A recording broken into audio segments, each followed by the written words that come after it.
80 minute के अंदर 8 देशों पर किया हमला। ईरान ने ऐसा पलटवार किया कि पूरी दुनिया हिल गई। नेतन्याहू के हमले के जवाब में सबसे पहले इजराइल पर हमला, फिर इजराइल के मददगारों पर हमला, जॉर्डन पर हमला, बहरीन में अटैक, यूएई पर भी गिरी ईरान की मिसाइल, कतर पर ईरान का हमला, सऊदी अरब के मिलिट्री बेस पर भी अटैक, इराक में अमेरिकी बेस को भी नहीं बख्शा। ईरान ने जो बोला वो करके दिखा दिया। क्षेत्रीय युद्ध शुरू हो चुका है। ईरान की सेना अब वो सब कर रही है जिसकी वार्निंग ईरान के सुप्रीम लीडर अली खामेनी ने दी थी। ईरान बख्शेगा नहीं, ये मैसेज डोनाल्ड ट्रंप और नेतन्याहू को मिल चुका है। ये मैसेज ईरान ने खाड़ी देशों को भी दे दिया है। इस बार छेड़ा है तो छोड़ेंगे नहीं। अगले 24 घंटे में ईरान और इजराइल के बीच हालात और खराब होने जा रहे हैं। ईरान के रेवोल्यूशनरी गार्ड्स के हाथों में अटैक लॉन्च करने की कमान है और ईरान की टॉप लीडरशिप से अटैक का लगातार ऑर्डर मिल रहा है। अब इजराइल और उसके साथी अरब देशों पर हर घंटे हमले का टाइम टेबल तैयार कर लिया गया है और बहुत जल्द ईरान फिर से इन देशों पर हमला करेगा। यही डर डोनाल्ड ट्रंप को सताया जा रहा है। ईरान के टारगेट पर इजराइल है, उसके दोस्त यूएई और बहरीन हैं, जो अब्राहम अकॉर्ड के साथी हैं, क्योंकि यहीं पर अमेरिका के अड्डे भी हैं। ईरान के टारगेट पर सऊदी अरब और कुवैत में अमेरिकी अड्डे हैं। कतर का अड्डा भी ईरान के टारगेट पर है।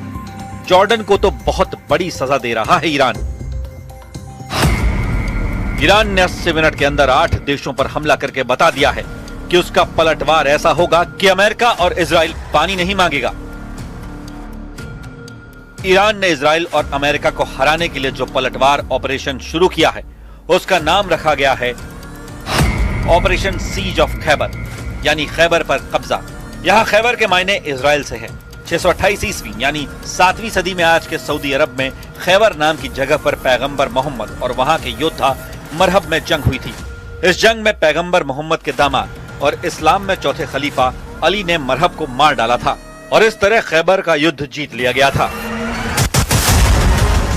ईरान से युद्ध पूरे पश्चिम एशिया में जंग की वजह बनेगा। इसका ऐलान ईरान के सर्वोच्च नेता अली खामेनी ने पहले ही कर दिया था और फिर आज की तस्वीरों ने बता दिया कि वार्निंग में कोई कमी नहीं की गई।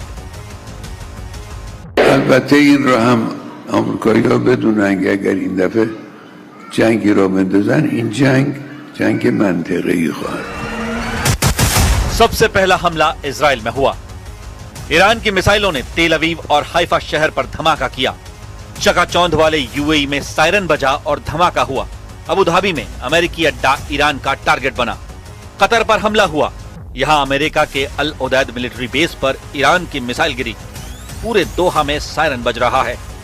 बहरीन के मनामा में अमेरिकी नौसेना के अड्डे पर हमला हुआ। यहां अमेरिका की 5वीं फ्लीट का मुख्यालय है। कुवैत में अमेरिका के अड्डों पर ईरान की मिसाइल गिरी है, यानी ईरान हर लोकेशन पर मिसाइल बरसा रहा है। सऊदी अरब में प्रिंस सुल्तान एयरबेस ईरान के टारगेट पर रहा। रियाद में भी सायरन बज रहा है। इजराइल की सबसे ज्यादा मदद जॉर्डन ने की है और उसके अर्जाक मिलिट्री बेस लगातार ईरान के टारगेट पर है। इराक में अमेरिकी अड्डों को ईरान ने निशाना बनाया है, यानी रेवोल्यूशनरी गार्ड्स को जो ऑर्डर मिला उसको लगातार पूरा किया जा रहा है। ईरान का एजेंडा साफ है। युद्ध में ना अमेरिकी अड्डे बख्शे जाएंगे। इजराइल को तो फौरन तबाह कर दिया जाएगा।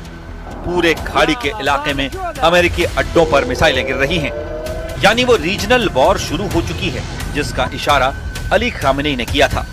यूएई, कतर, सऊदी अरब, इराक, कुवैत, जॉर्डन, बहरीन और ओमान, हर जगह अमेरिकी अड्डे ईरान के टारगेट पर हैं।